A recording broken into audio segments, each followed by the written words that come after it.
Amis, bienvenue et bonsoir pour cette conférence qui a pour titre « Pleine conscience et méditation ».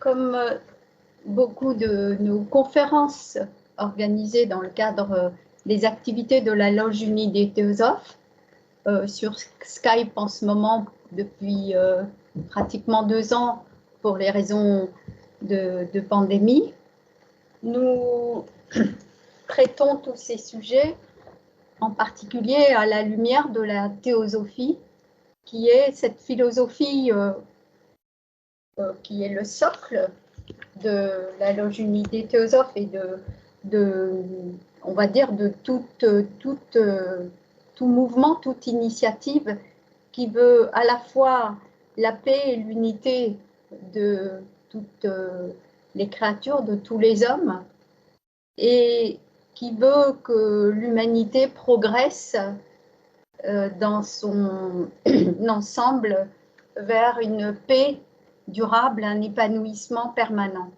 C'est aussi une des raisons pour lesquelles cette loge maintient ses idées, ses activités, toujours dans le cadre d'une présentation impersonnelle, c'est-à-dire à la lumière de cette philosophie qui est comme une religion sagesse qui n'appartient à aucune religion en particulier, à aucun peuple en particulier, mais qui est l'héritage de l'humanité dans sa globalité et dont on trouve les traces très évidentes dans toutes les religions. Donc on ne s'approprie pas la théosophie comme quelque chose qui appartient à la Loge Unie des Théosophes, mais on dit simplement que les traces de ces idées et la source se trouvent dans la religion sagesse, ce tronc commun qui a alimenté toutes les religions et toutes les philosophies, les réformes profondes visant à l'épanouissement de l'humanité. Donc c'est peut-être un idéal que certains trouveraient utopique, mais qui néanmoins pousse les individus à continuer à étudier et à essayer en toute modestie dans leur vie personnelle à pratiquer ces idées de véracité, de non-violence, etc. Alors, une fois qu'on a fait le tour de cette, on va dire, de cette approche, donc l'impersonnalité, le bénévolat, on ne demande pas d'argent, toutes les activités sont gratuites. Nous allons simplement donner quelques sujets de conférence comme ce soir. Nous commençons ce trimestre, donc on est en avril, début avril, et quelques idées. La semaine prochaine, ça sera les expériences de mort imminente. Ensuite, comment se mettre au service de la vie spirituelle. Ensuite, il sera question de Emerson Thoreau et la théosophie. Donc, on se souvient que c'est le mouvement qui a beaucoup influencé aux États-Unis, en commençant par les États-Unis, mais dans le monde, cette philosophie que l'on appelle les transcendantalistes, mais qui est moins connue en France sous ce nom. Donc, on verra le 22 avril. Ensuite, il y a les vraies perspectives de la réincarnation. Le 6 mai, on va avoir une réunion qui est plus commémorative donc pour Madame Blavatsky, un instructeur toujours d'actualité, le sens philosophique de Maya ou illusion, la fraternité des maîtres et des disciples, l'inné et l'acquis, la vie quotidienne et le renoncement aux fruits des actions, de l'action, le rôle des mythes et des légendes dans l'éducation, vision psychique ou clairvoyance spirituelle, et enfin, le 24 juin, la Loge Unie des Théosophes et le service de l'humanité. Donc, on a passé en revue rapidement tous les titres du vendredi au cours de ce trimestre. Et puis, rappelons aussi que le premier dimanche de chaque mois, donc on en a 3 dans ce trimestre, on traite un sujet un petit peu plus longuement avec un panel qui répond aux questions. Et le 3 avril, ce sera Platon, philosophe et initié. Le 1er mai, l'apport des ouvrages de H.P. Blavatsky. Et le 5 juin, les mythes de Prométhée et de Vishwakarman. Alors, on est un peu dans on va dire, une présentation globale avec, rappelons-le, surtout les vendredis soirs, c'est la dernière demi-heure, consacrée à un échange de questions et de réponses sur le sujet traité, en vous invitant bien sûr à noter vos questions pour ne pas interrompre les conférences, les présentations, et à poser vos questions de manière concise, si possible, courte, afin qu'on puisse avoir un échange assez interactif et fructueux. Il y a également, pour ceux qui sont intéressés, des réunions d'études les mercredis soirs. De 19h à 20h, nous étudions les lettres qui m'ont aidé. On va commencer cela dans 2 semaines. Là, on finit la Bhagavad Gita. Et puis, de 20h15 à 21h30, nous étudions l'Océan de théosophie, une présentation générale des principes de la théosophie, avec aussi en alternant avec les chapitres des réponses aux questions sur l'Océan de théosophie, un recueil de questions et de réponses écrites par Robert Crosby. Donc voilà, nous ne pouvons pas annoncer avec clarté on va dire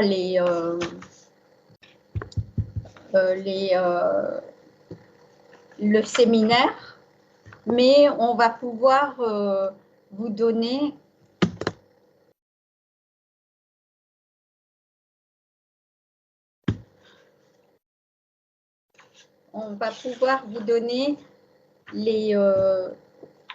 juste le titre qu'on avait prévu, mais il est difficile d'organiser un séminaire en présentiel si ce n'est pas en présentiel, puisque c'est quand même tout l'après-midi de 14h à 18h.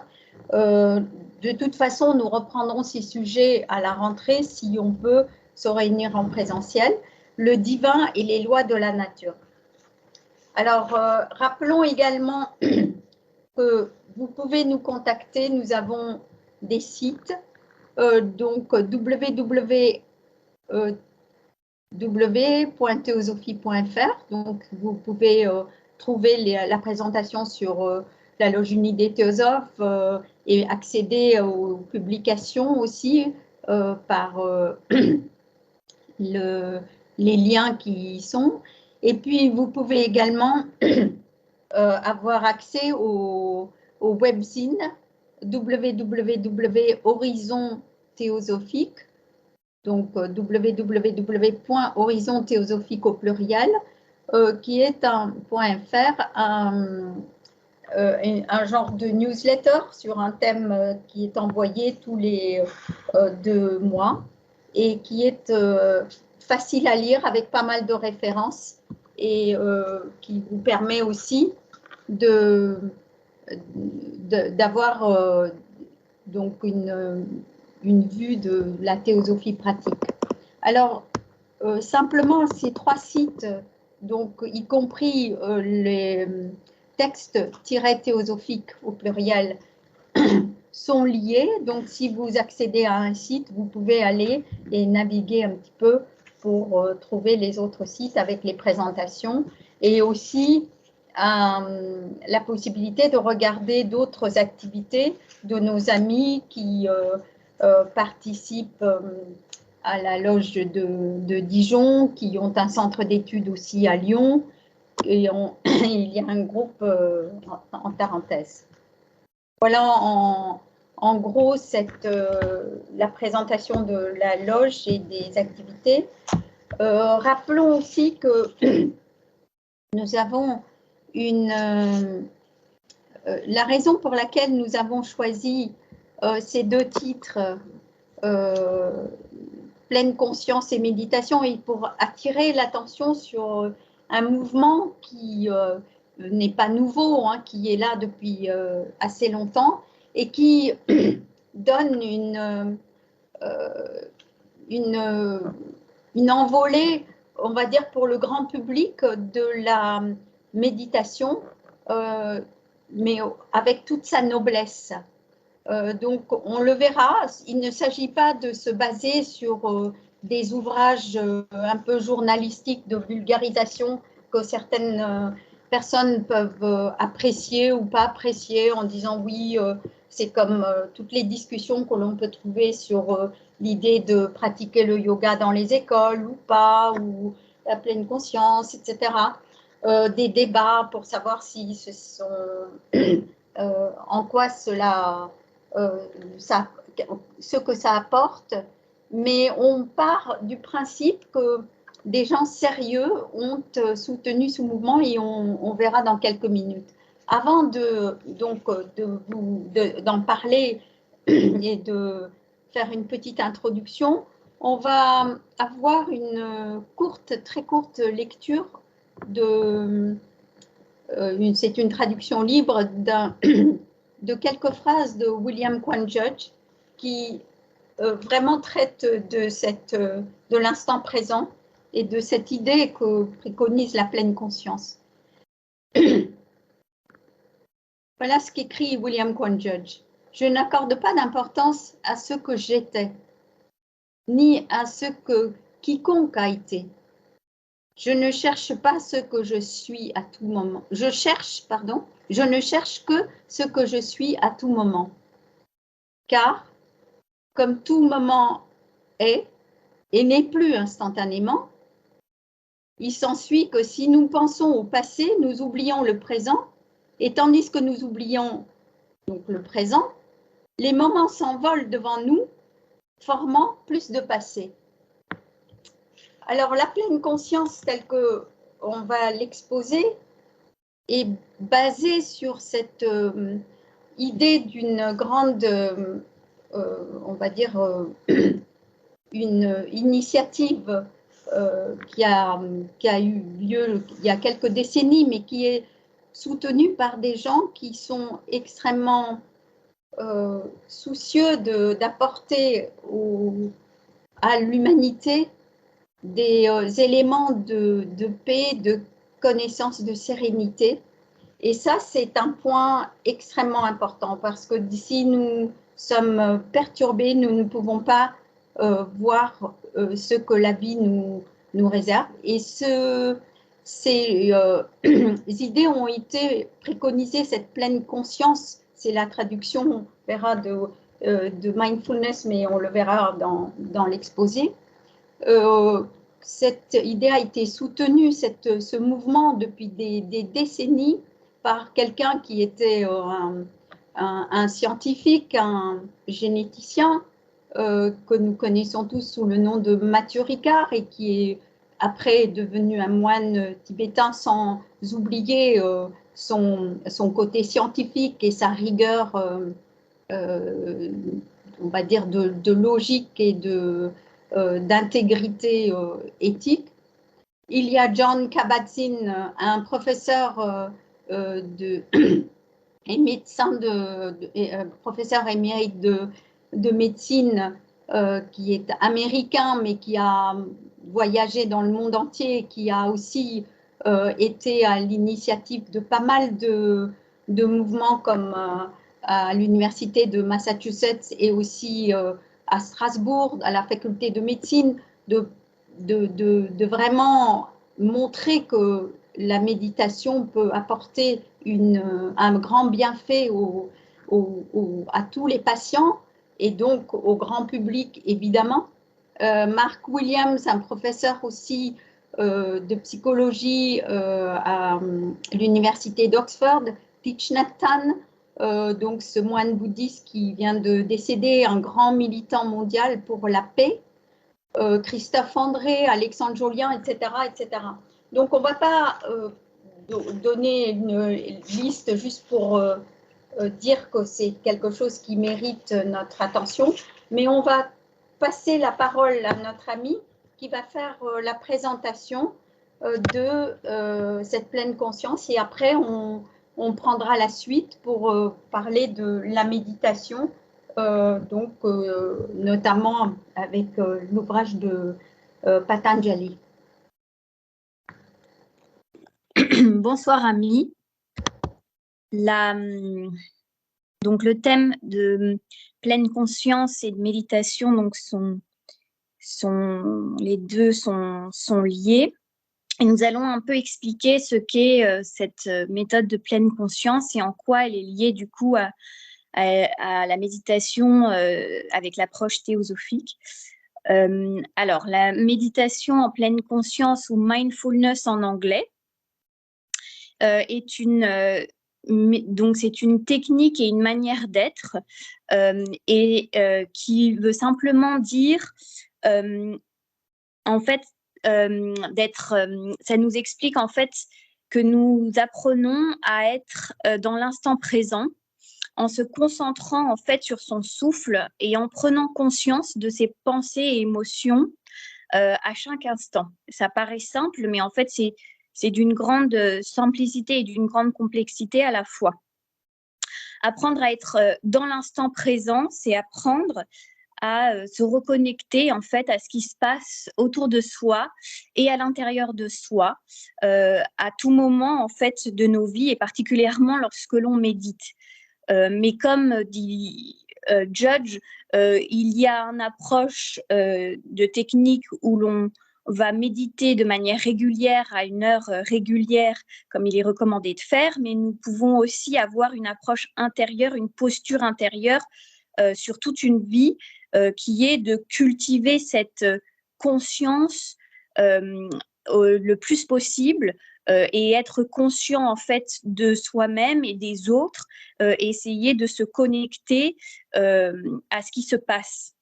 C'est aussi donc apprendre à observer donc petit à petit les réactions que nous pouvons avoir lorsque l'on est heureux ou lorsque l'on ressent des émotions ou des pensées positives, mais c'est aussi, et tout est là le cœur du challenge en fait d'apprendre à méditer avec cette technique, c'est apprendre à être aussi avec les moments difficiles, à faire face aux réactions, aux événements extérieurs et aux événements intérieurs qui sont difficiles et qui peuvent être liés donc à des pensées et émotions négatives ou douloureuses.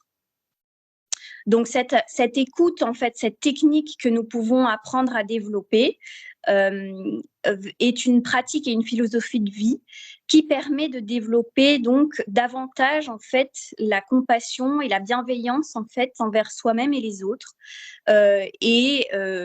Cette approche a longtemps été étudiée en fait par les scientifiques et c'est encore le fruit de nombreuses recherches au niveau notamment neurologique parce qu'elle montre qu'apprendre à être davantage connecté à l'instant présent et être tourné, savoir se tourner vers les autres de manière vraiment concentrée, ça permet en fait de développer davantage les pensées et les émotions positives et de réduire l'intensité en fait et l'emprise des émotions négatives. Ça permet de réduire la souffrance en fait et ça nous aide à cultiver la résilience. Donc nous apprenons avec ces techniques, en fait, cette pratique à réduire donc l'intensité de ces pensées, émotions négatives. Et comment est-ce que ça se passe concrètement? Le mécanisme, en fait, qui est au cœur de cette technique, qui a été donc étudiée et bien sûr, c'est une technique qui s'inspire à la base de techniques de philosophie orientale, de spiritualité orientale, mais elle est utilisée dans un contexte aussi laïque, mais dans le contexte théosophique, nous pouvons l'utiliser pour nous aider à établir des premiers pas vers la méditation. Et donc, on revient donc au mécanisme de comment est-ce que marche cette méditation en pleine conscience. Il a été constaté en fait que le fait de prendre conscience, apprendre à se connecter en fait à nos réactions face à des événements négatifs qui donc sont liés à des moments douloureux, donc soit des pensées ou émotions douloureuses ou négatives, et qui peuvent être extérieures ou intérieures ou les deux.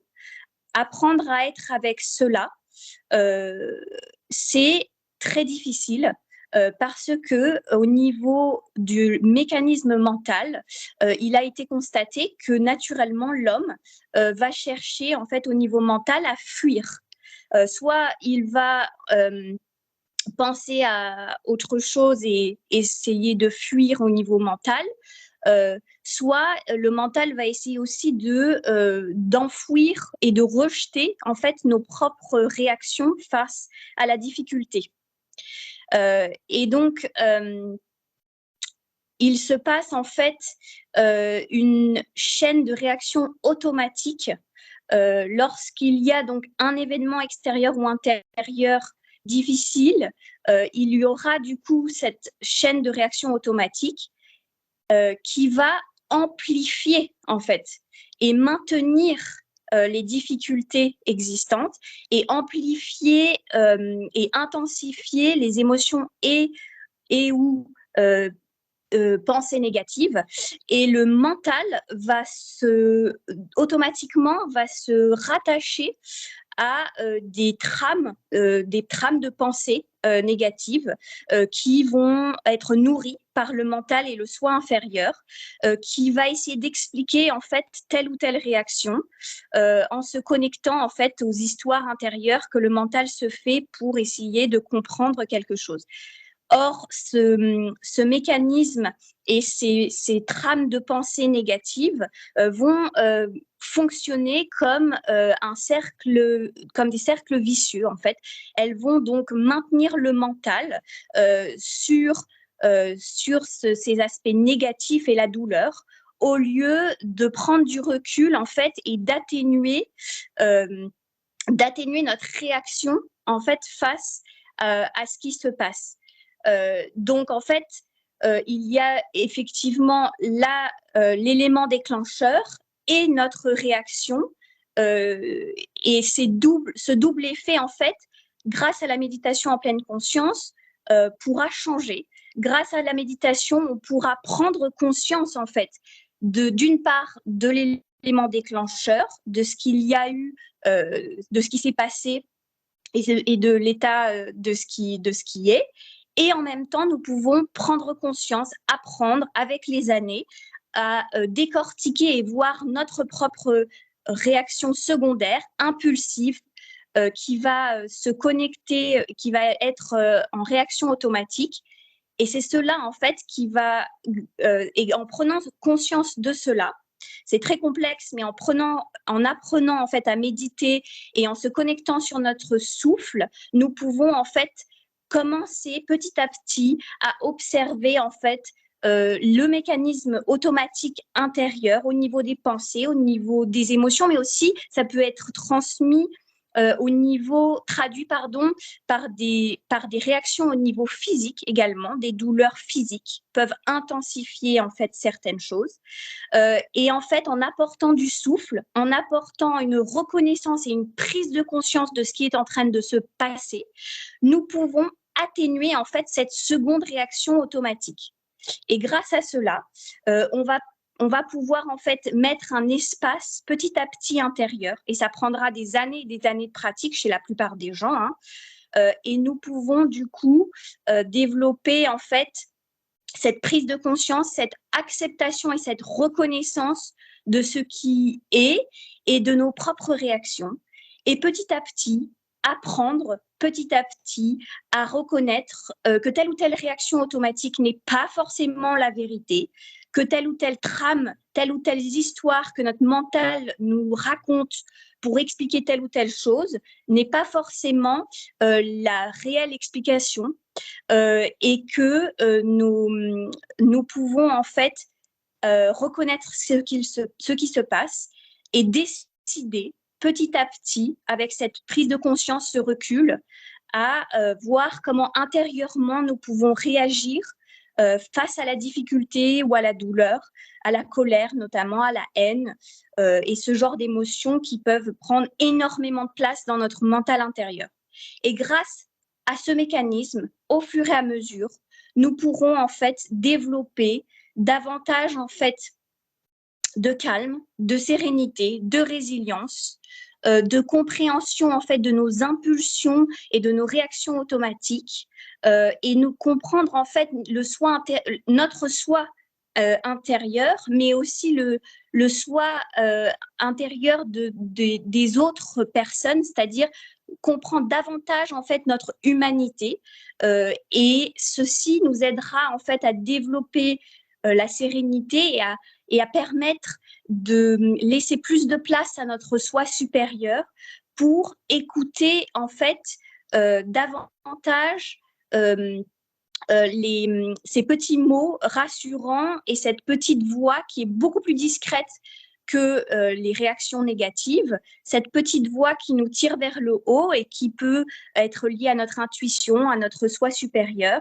Et en l'écoutant et en lui faisant plus de place au niveau du mental intérieur, nous pouvons petit à petit, en fait, trouver un rééquilibrage et nous permettre, en fait, de cultiver davantage, voilà, de sérénité, de compassion, de bienveillance. Et c'est cela, en fait, apprendre à méditer avec cette technique de pleine conscience qui est tout à fait en lien, en fait, avec la méditation théosophique.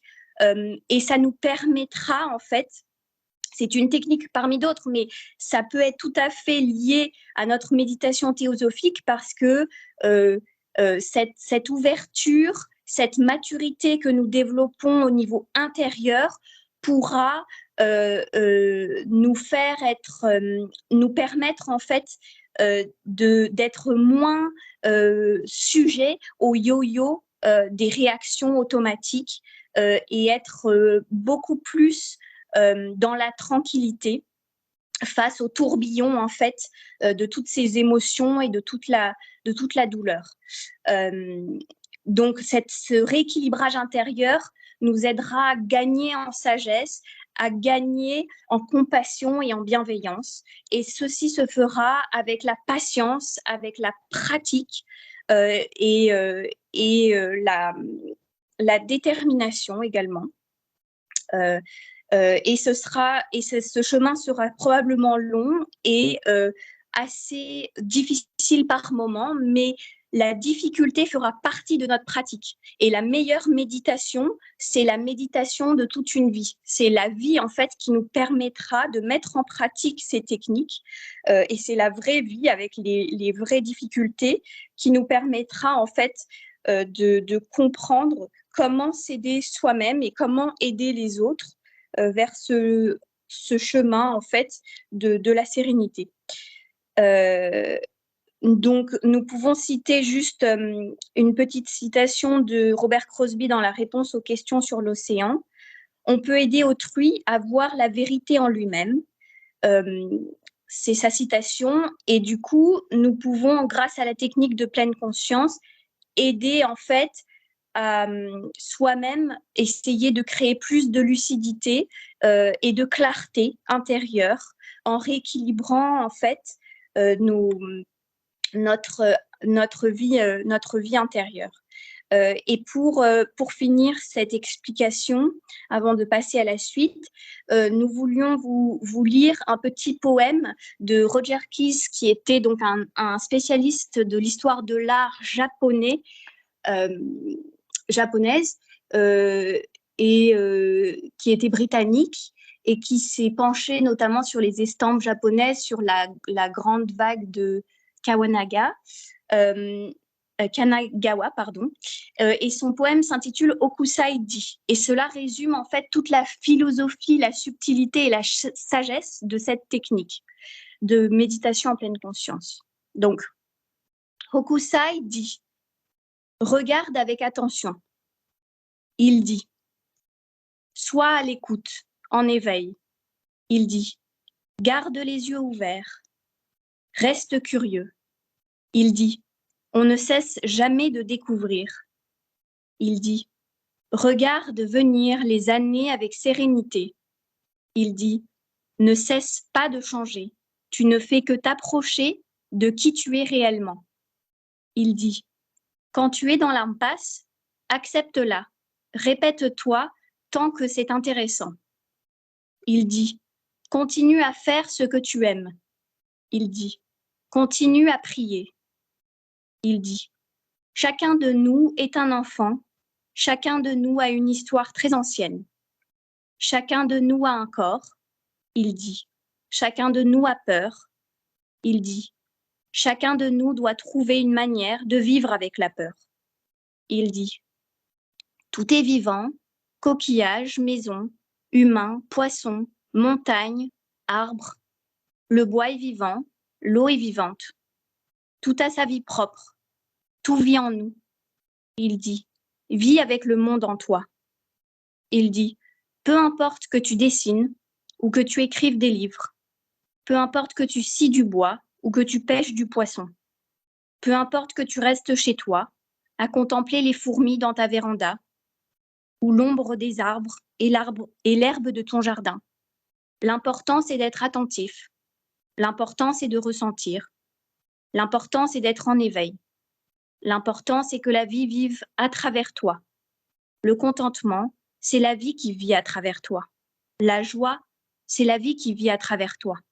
La satisfaction, la force, c'est la vie qui vit à travers toi. La paix, c'est la vie qui vit à travers toi. Il dit « N'aie pas peur, n'aie pas peur. Regarde, ressens, que la vie te prenne par la main, que la vie vive à travers toi. »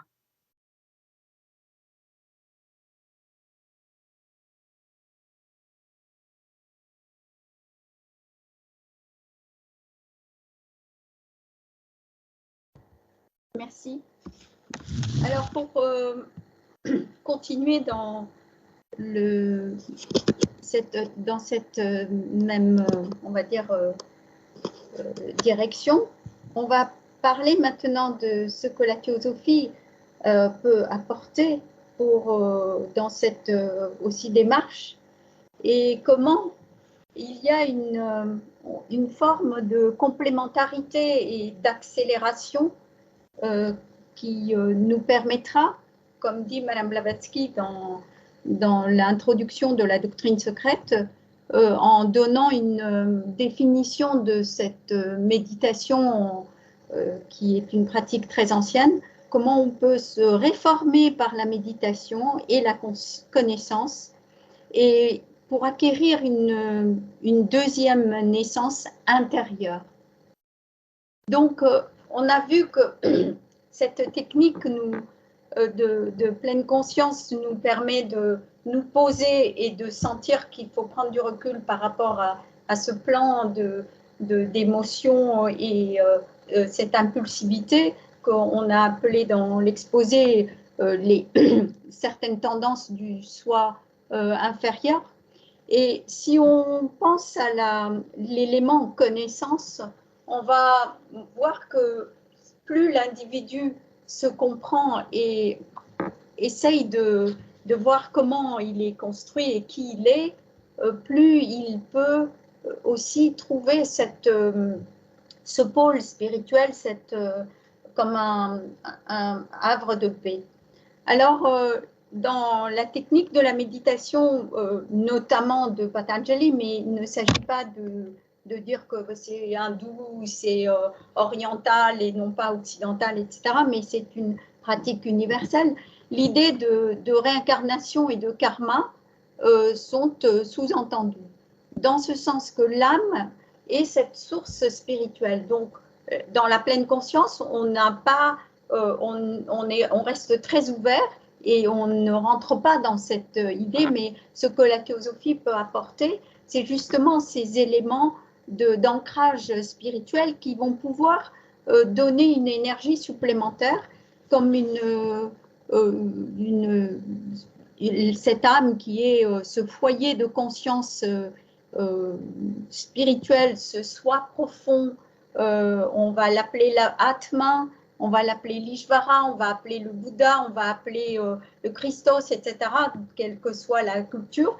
Mais Madame Blavatsky montre qu'en fait, ce sont des termes qui désignent ce centre de conscience, mais qui n'est pas un individu, une étincelle qui est comme ça, comme un électron libre, mais que c'est comme un rayon de lumière rattaché à un soleil central profond qui est partout présent. Et plus les individus s'élèvent, et ça c'est un point important, s'élèvent dans la technique de la méditation, de la prise de conscience de ce que nous sommes réellement, plus les éléments, on va dire, de différenciation ou de séparation ou d'analyse s'estompent.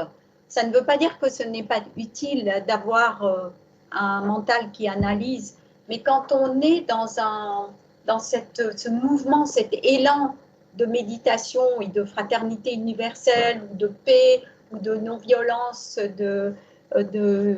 d'amour pour l'ensemble de l'humanité, pour l'univers, etc.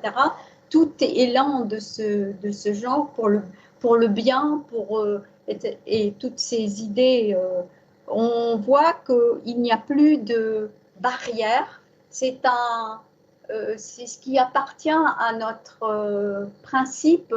On va l'appeler bouddhi parce qu'il faut utiliser des termes, mais c'est cet élément qui est très élevé, qui est, on va dire, qui nous unit, qui est l'intuition, la source de cette intuition. On nous a parlé de cette petite voix, et cette petite voix est ce qu'on perçoit dans notre conscience de veille, mais dont la source profonde, passant par cette intelligence supérieure, est ancrée dans ce foyer d'intuition spirituelle.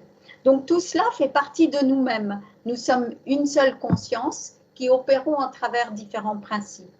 Et ça, c'est aussi un point très important que la théosophie apporte. Et tous les êtres humains sont de même nature.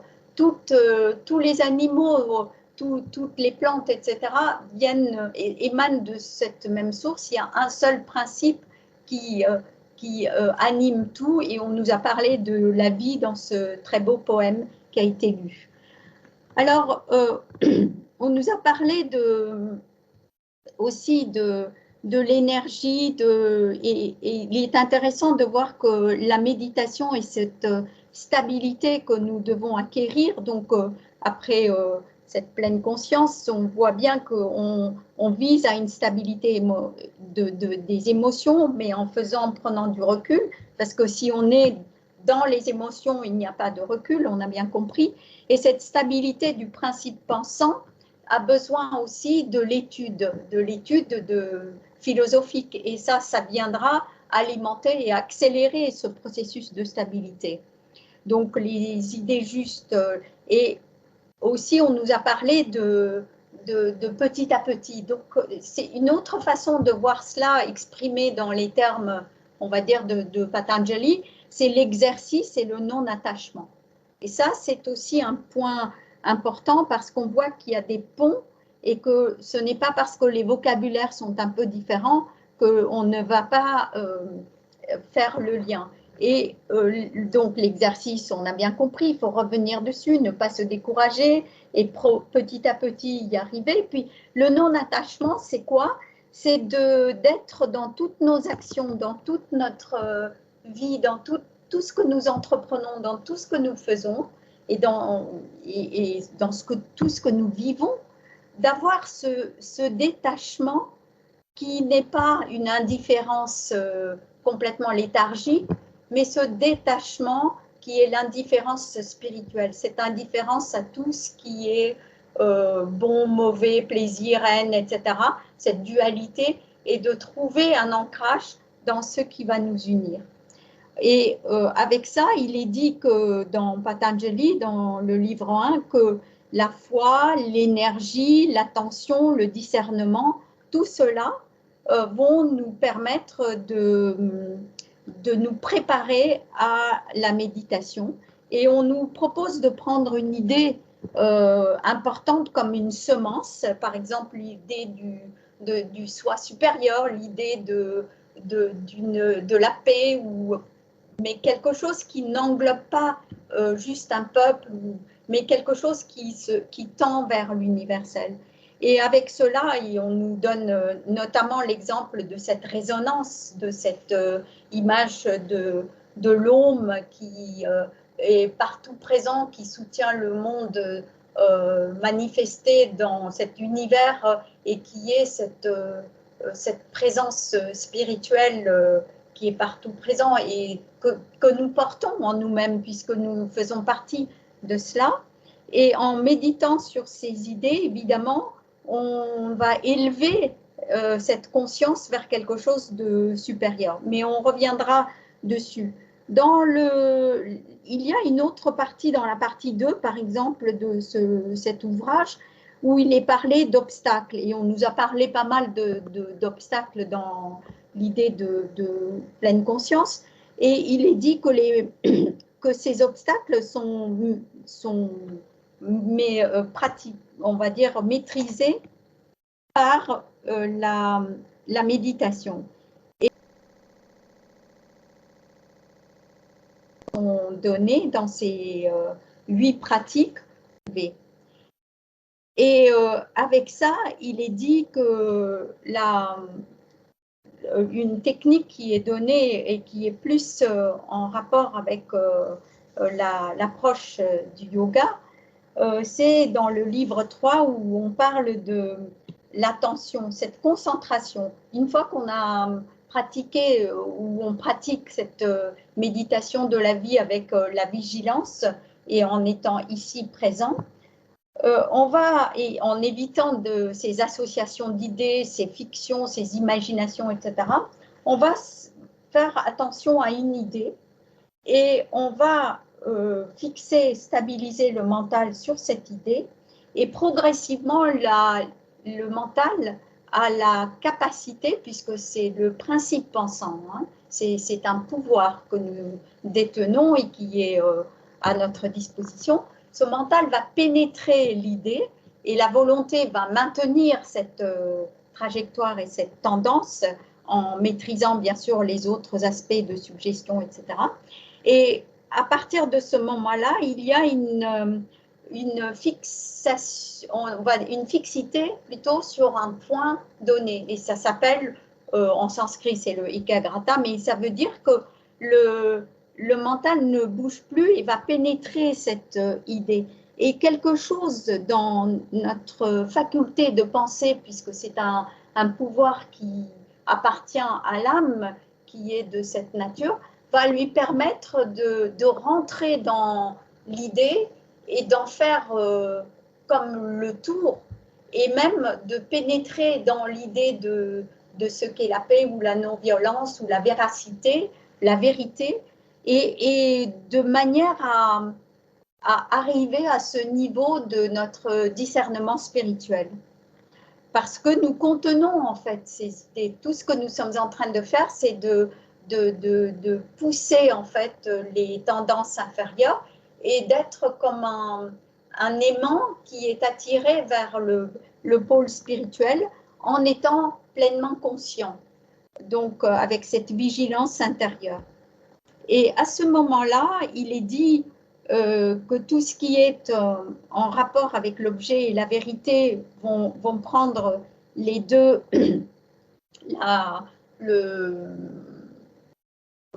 vont prendre le dessus, mais après, progressivement, vont être concentrés sur un seul point. Et la connaissance et l'expérience vont être, on va dire, se déployer progressivement. Alors, il est dit, par exemple, dans cette... et c'est en étant dans cet état, il y aura comme un sentiment non seulement de sérénité, mais même de béatitude. ce samadhi qui n'est pas le grand nirvana, mais c'est cette capacité d'être dans cet état qui correspondra à l'âme et qui verra directement avec le discernement intérieur, le discernement spirituel, ce qu'est l'âme et baignera dans cette idée de connaissance spirituelle. Et il est dit donc dans les versets du livre 3, le verset 18 par exemple, que la connaissance d'expériences vécues dans les précédentes incarnations s'éveille dans l'ascète qui maintient devant son mental le cortège des pensées auto-reproductrices et se concentre sur elles. Ça veut dire que nous portons en nous l'acquis de nos expériences passées. Et tout cet univers est là pour l'expérience et l'émancipation de l'âme. Il est dit plusieurs fois dans cet ouvrage. Ça veut dire que tout ce qui nous arrive, tout ce qui est là, doit nous servir à être intégré, à être comprise, à être assimilé, c'est ça l'expérience. Et l'émancipation, c'est une fois que c'est compris, la leçon est apprise. Et à ce moment-là, on peut bien entendu aider. Alors, ça c'est un aspect, ça c'est l'aspect, on va dire, de méditation, mais la méditation n'est pas tout seul. Cette idée de Christos, cette idée de Ishvara, cette idée du soi supérieur ne peut pas résonner comme une seule étincelle. On a parlé du rayon qui émane de ce soi spirituel, de ce soleil. Donc on comprend bien qu'on ne peut pas identifier un rayon comme quelque chose d'unique.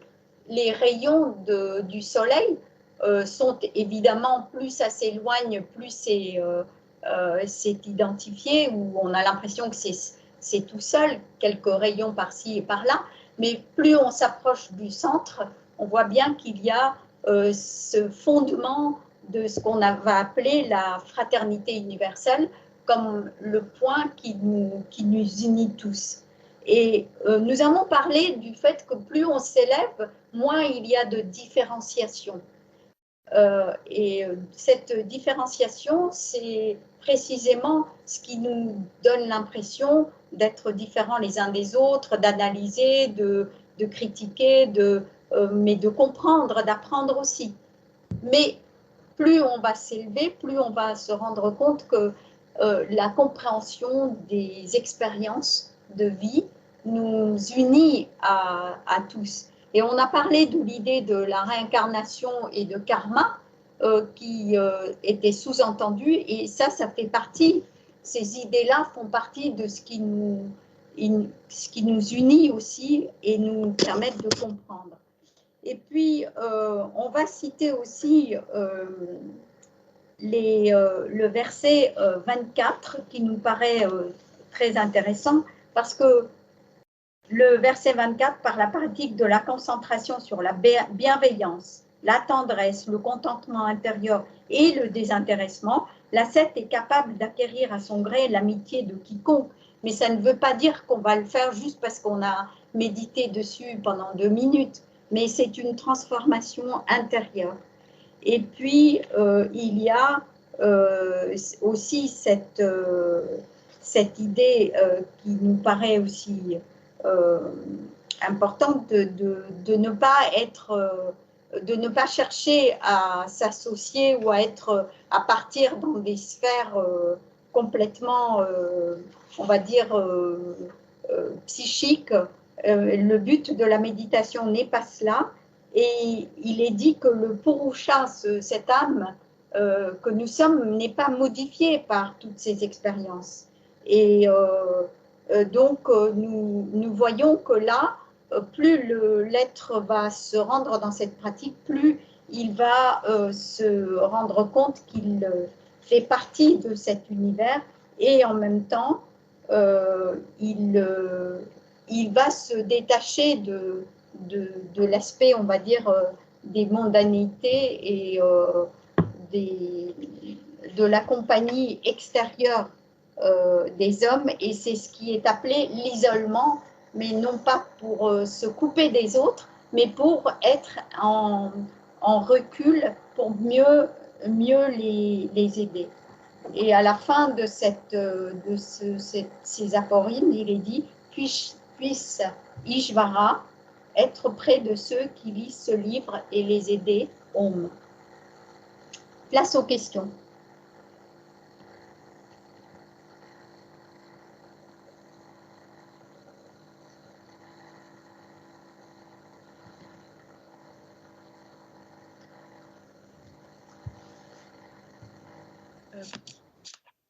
J'ai une question sur la laïcité dans tout ça, parce que tout ce qui est pleine conscience, justement, c'était quelque chose qui a été mené avec l'idée de laïcité, et c'est formidable. Et la théosophie nous montre justement comment on peut faire transposer cette même idée de méditation pleine conscience qui sont très proches et qui se réfèrent à la même méthode intérieure, et on peut, sans utiliser les mots relatifs à une tradition quelconque, on peut arriver à s'élever à un stade où on devient complètement baigné dans quelque chose d'homogène, où l'unité fondamentale des choses, comme on dit en théosophie, sans lui donner une connotation ou une coloration qui est liée à une tradition, et sans utiliser des mots d'une référence quelconque. Oui, d'une référence religieuse. Alors, Florence, est-ce que tu veux prendre d'abord la parole ?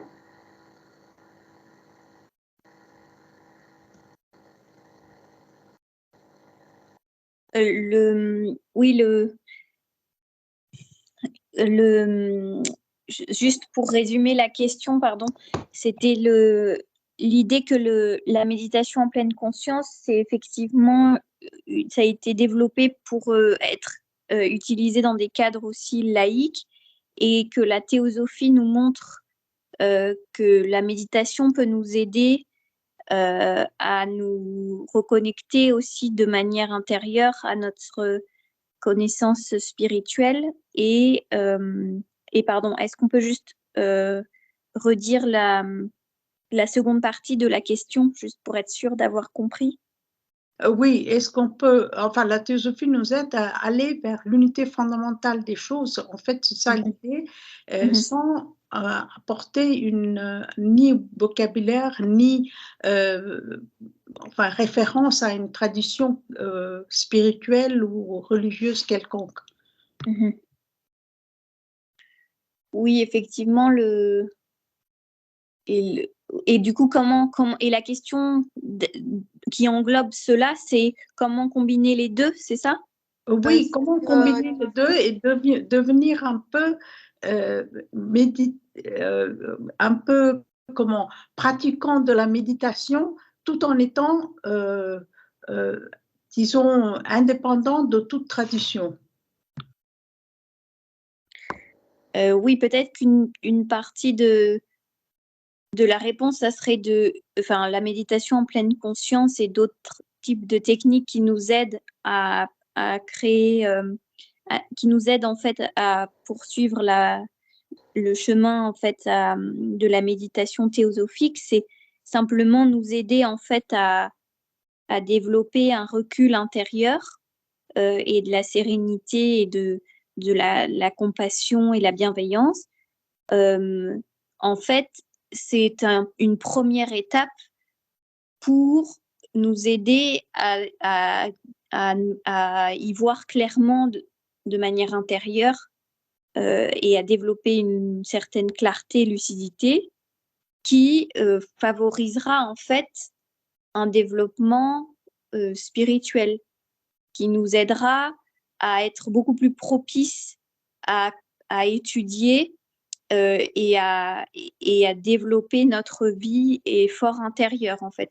Donc, ça peut être une manière de voir cela, dans le sens où ça nous oblige pas à décider de se séparer des religions ou justement de choisir une voie plutôt que l'autre.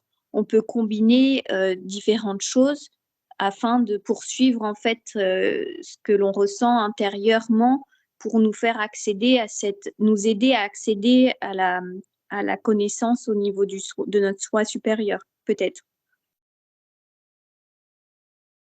Maria Stella? Oui, bonsoir.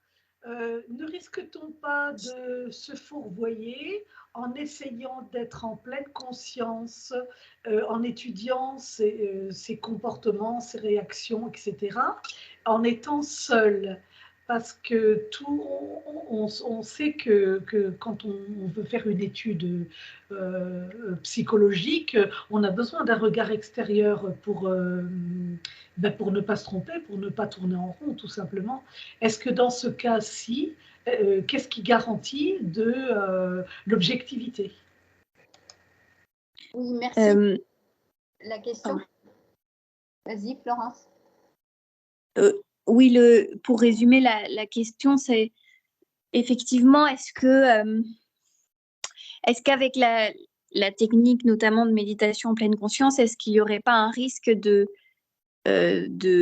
tourner en rond si on effectue en fait cette technique seule avec une approche psychologique, parce que peut-être que ça nous aiderait à avoir du recul avec le regard de quelqu'un extérieur.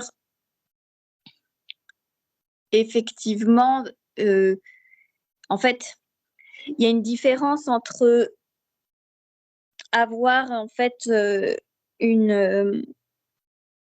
aide psychologique ou un soutien en fait et établir et se lancer dans une psychothérapie, etc. Parce que ça, c'est du coup plutôt dans le domaine de la psychologie. Et ça peut tout à fait être utile. Au contraire, chacun peut trouver ce qui lui correspond pour l'aider dans telle ou telle chose. Mais là, ce qui était simplement mis en lumière, c'était juste que c'est une technique, mais parmi d'autres, qui peuvent en fait servir de ressources et de techniques pour nous aider au niveau intérieur,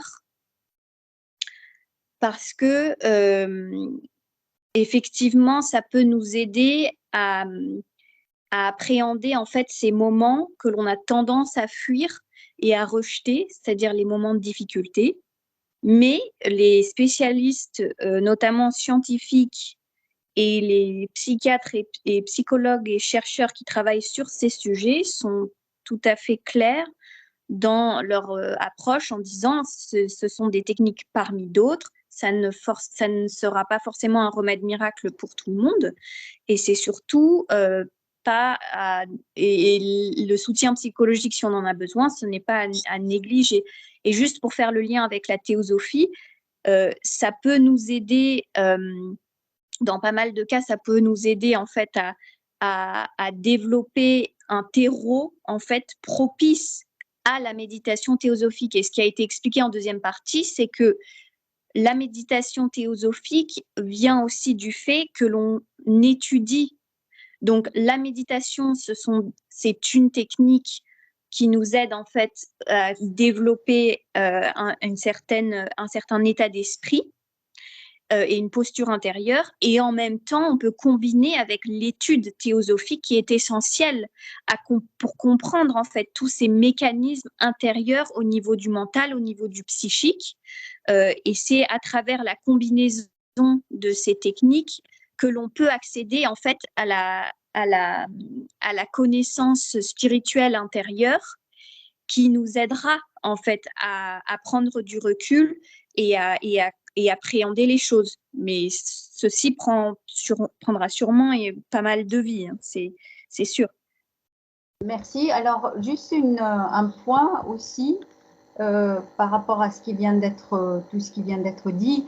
On va aussi ajouter que le fait de se fourvoyer, entre guillemets, c'est une mise en garde qui est donnée aussi parce que chaque fois que l'on veut faire, par exemple, à la fin de la journée, si dans cette grande, on va dire, approche de la méditation, on veut aussi faire un bilan, comme il est recommandé, de la journée qui vient de la vie de ce jour qui vient de s'écouler et de voir un petit peu, de voir quel type de leçon, quelle résolution on peut prendre pour le lendemain. Il est évident qu'on peut se fourvoyer. Une des mises en garde, c'est de dire attention, le mental est le grand destructeur du réel, il est très subtil, le mental inférieur, entre guillemets, c'est une image, hein. Mais il peut nous donner, à travers cette personnalité, des tas de justifications parce que l'autre ne nous a pas reconnus. Moi, j'ai eu droit assis, donc j'ai bien fait de me... oui, c'est lui qui m'a provoqué et je me suis mise en colère, certes, mais c'est pas de ma faute, etc., etc. Donc, et puis, je suis très bon, je ne suis pas du tout violent, j'adhère tellement à l'idéal de la voie du silence ou d'autres écrits spirituels que finalement j'oublie que j'ai une personnalité qui n'est pas forcément encore à ce point. Donc après il faut faire confiance à l'idée de karma et on peut se fourvoyer peut-être pendant 1 an, 2 ans, 3 ans, même pendant 10 ans, mais progressivement, le contact avec les autres, l'étude, comme il vient d'être dit, font partie de ce que nous devons. Ce sont des moyens que les événements de la vie nous apprennent, et donc, ça fait partie de ce que nous devons faire. La théosophie ne préconise pas la prière ou quelqu'un qui nous guide pour ces premières techniques de méditation. C'est à nous de les accomplir, mais avec, bien sûr, peut-être on peut poser des questions à ceux qu'on estime avoir une certaine maturité, mais attention, cette technique, c'est à chacun d'acquérir, parce que cette introspection, c'est à nous de le faire. C'est comme la fin de la vie, la revue panoramique, elle se fait au fond de nous-mêmes. Alors, on va passer la parole à une question qui est là. Vas-y. Oui, est-ce que par rapport à l'idéal théosophique de fraternité universelle et le fait que on doit essayer de cheminer dans cette direction, est-ce que ces idées de pleine conscience et de méditation ne sont pas d'une certaine manière des étapes incontournables pour arriver à réaliser ce plein service de l'humanité? Enfin, l'humanité sous toutes ses formes, c'est-à-dire tous les règnes, y compris l'homme, bien sûr. Tu veux commencer, Florence? Oui. Est-ce que, du coup, pour résumer la question, est-ce que la méditation théosophique et les méthodes de pleine conscience, est-ce que ça nous aiderait pas à mettre en pratique en fait l'idéal de fraternité universelle avec tous les règnes notamment? C'est bien ça, hein? Service. Pardon. Oui, enfin l'idée c'est est-ce que ça ne serait pas incontournable? Ah oui.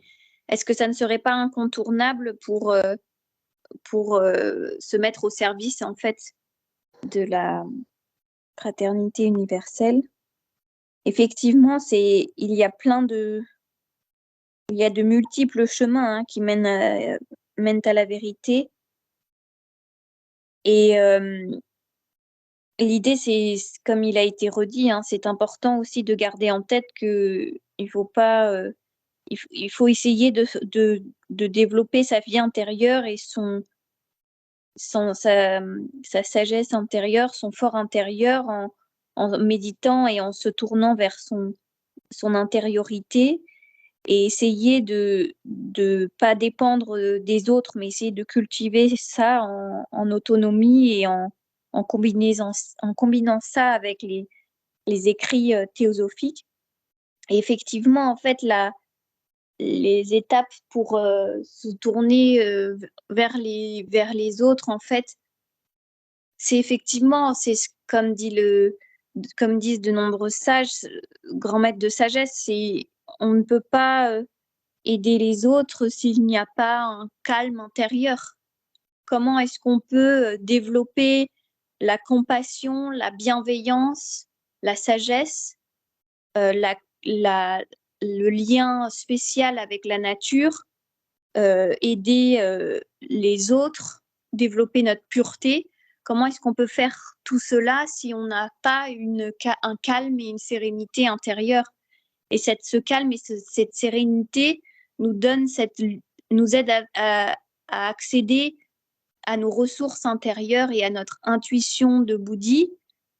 Et ceci nous permet en fait de nous connecter aux autres et à la nature pour se rendre compte en fait de l'unité fondamentale de l'univers et de notre place en fait parmi toutes ces chaînes.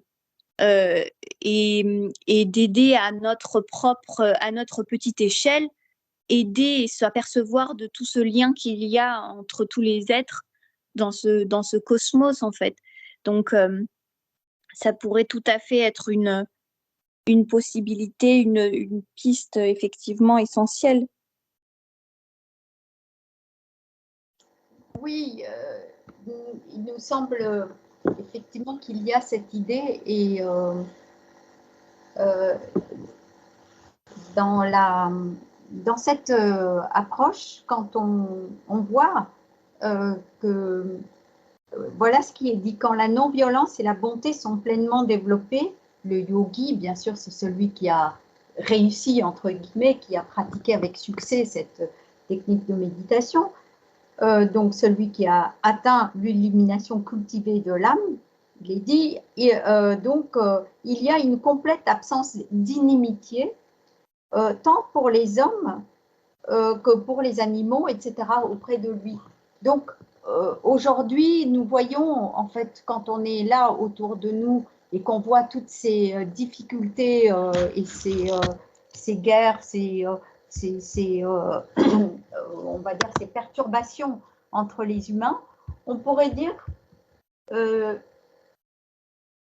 celui qui, avec une grande force intérieure, une volonté, une énergie intérieure, va continuer à pratiquer cette idée de non-violence, de bonté, et de pratiquer cette idée que HPB donne à propos de karma, par exemple, c'est pas elle qui l'invente, mais c'est l'idée qu'elle retransmet, où on dit que si on n'est pas là en train d'avoir une méfiance envers son voisin, les 2/3 de l'humanité disparaîtraient. Ça veut dire quoi? Ça veut dire que celui qui, dans son fort intérieur, a acquis cette bonté, ce sens de non-violence véritable. La non-violence, ce n'est pas l'absence de violence. La non-violence, c'est le côté, c'est une énergie positive d'amour qui va vers tout ce qui entoure, hein, que ce soit les hommes, les animaux, etc. La végétation, c'est vraiment une énergie positive. Et quand on est comme cela, qu'est-ce qui peut... Le sage, il va influencer sur les plans spirituels d'une manière extrêmement durable tous ceux qui sont réceptifs. Donc, après, effectivement, c'est incontournable pour le service de l'humanité, pour la bienveillance. Mais il faut se transformer. Alors, il y a une autre question. Okay. Mais est-ce qu'on peut résumer la question ou... Alors, il y a une question sur le chat. Comment peut-on citer ce dernier comme exemple? Est-ce qu'on peut résumer la question?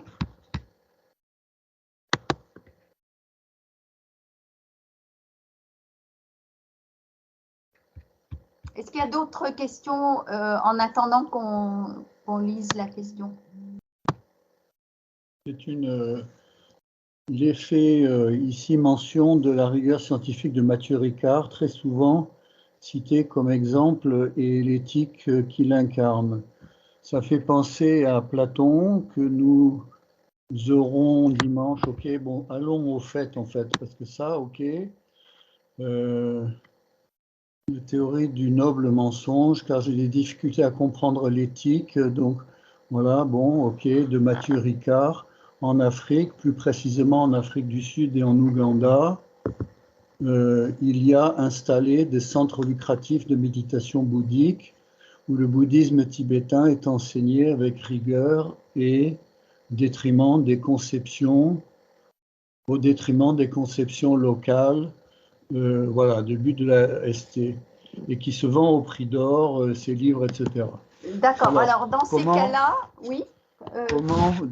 Comment peut-on citer ce dernier comme exemple? Je m'interroge, voilà, donc le questionnaire s'interroge, comment on peut citer à bon droit Mathieu Ricard? Alors, donc, nous n'avons pas dit que nous suivions chacun. Et puis, s'il y a des pratiques qui ont été, donc, si certains écrivains que nous avons cités, et Mathieu Ricard en a fait partie, a donné, peut-être pas lui, mais des gens qui se sont peut-être inspirés de lui. Il y a eu des pratiques qui ne conviennent pas à chacun d'entre nous. C'est tout à fait notre droit. On n'est pas là en train de préconiser de suivre tel ou tel exemple. On donne, et c'est une des raisons pour lesquelles il est très important de dire que la méditation, c'est une pratique que chacun doit faire. Ce n'est pas quelqu'un d'autre qui va nous dire comment le faire. Et ces mises en garde pour dire qu'on peut se fourvoyer, etc., c'est à chacun d'entre nous de défaire les nœuds et de voir comment il s'est fourvoyé. S'il y a des frictions avec des individus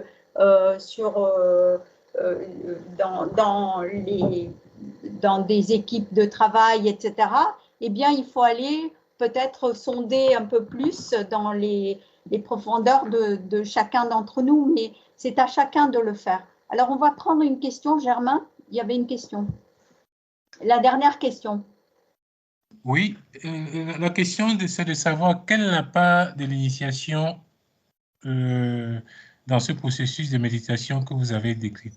Oui, alors quel est l'impact la part de l'initiation? Oui, de l'initiation dans cette pratique. Alors, on va donner une réponse assez générale. D'abord, il faut se préparer. Donc, tout le travail qui est donné ici pour chacun d'entre nous, c'est de se préparer, et cette transformation va prendre un certain temps. Mais si on parle de l'initiation, on peut aussi dire que probablement, malgré nous, et probablement quand il y a une certaine pratique et une maturité, il y a une inspiration déjà dans la salle de sagesse, c'est ce plan de sommeil profond, et puis peut-être des inspirations qui sont données, mais de là à parler d'initiation, il nous semble que c'est un tout petit peu, pour l'instant, en tout cas, en tant que méditation et pleine conscience comme cela, c'est un petit peu, on va dire, prématuré, mais ça ne veut pas dire que l'initiation n'a pas de place. Certainement pour les étapes qui sont beaucoup plus élevées. Il y a une suggestion ici. Est-ce que dans les lettres qui m'ont aidé, Jeff ne dit-il pas que la méditation, l'initiation, c'est dans la vie quotidienne en fait. Donc il faut qu'on passe déjà cette étape et qu'on améliore notre façon de gérer la vie quotidienne, et après le reste viendra naturellement. Alors voilà, nous vous remercions d'avoir suivi cette conférence. organisé par la Loge Unie des Théosophes, et nous vous invitons à